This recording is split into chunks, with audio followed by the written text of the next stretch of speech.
Ay,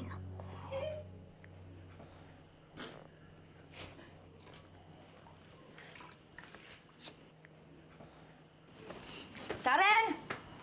Hi, Karen! Nay. Karen, may naghanap sa'yo.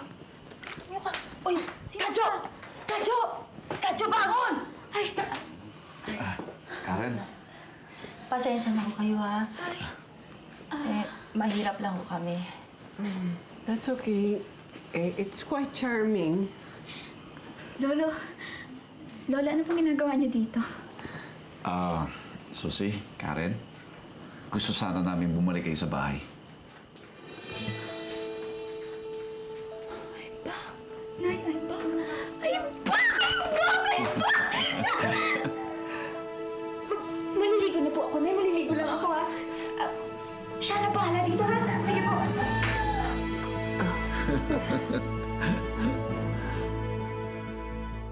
Dumayo pa ho kayo dito. Masyadong malayo itong sa amin. Gusto kasi namin makita si Ana. Ibig sabihin po, pag-aaralin niyo po at patitirahin niyo sa mansion si Ana? Kung papayag kayo. Oho.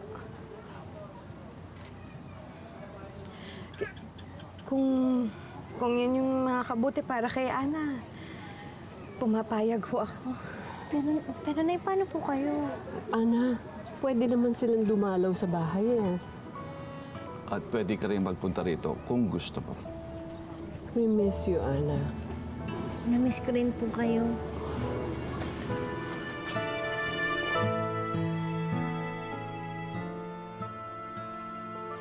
Gusto niyo pong bumalik ako sa inyo kahit negative yung results ng test ko? Nina, negative lahat ng result. Pero ibig sabihin po nun, hindi tayo magkaano-ano. We're inviting you back, Nina. Nalulungkot kasi kami nang wala kayo sa bahay. We miss you, Nina. Excuse me. What do you mean? Are you thinking of adopting my daughter? Napalapit na kasi siya sa akin eh. At gusto sana namin eh, mas makilala pa siya. Na-realize kasi namin na kahit hindi sila hinahanap namin, kailangan pa rin namin sila.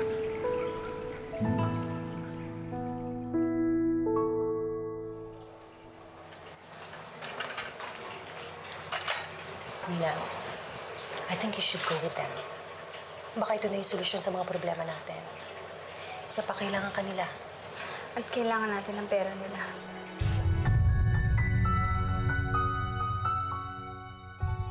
Dad, pwede bang huwag na lang ako sumama sa dinner? Total, wala pa naman si Mami. Oo, pero doon na lang tayo makikita ng mami mo sa resto. Dad, hindi rin naman kasi ako gaganahan dyan. I don't care about that dinner. Para lang dun sa 3 anak Karenina, para sa pagbabalik nila. Carla, ito yung gusto ng lola at lola mo. Are you telling us, Dad, na aampunin na lolo at lola ang 3 anak Karenina? Well, ito ang gusto ng lola at lola mo eh. Kahit hindi sila yung totoong anak Karenina? Kahit pa. Ano na lang mangyayari sa kanilang 3 pag nakita na yung tunay na anak Karenina?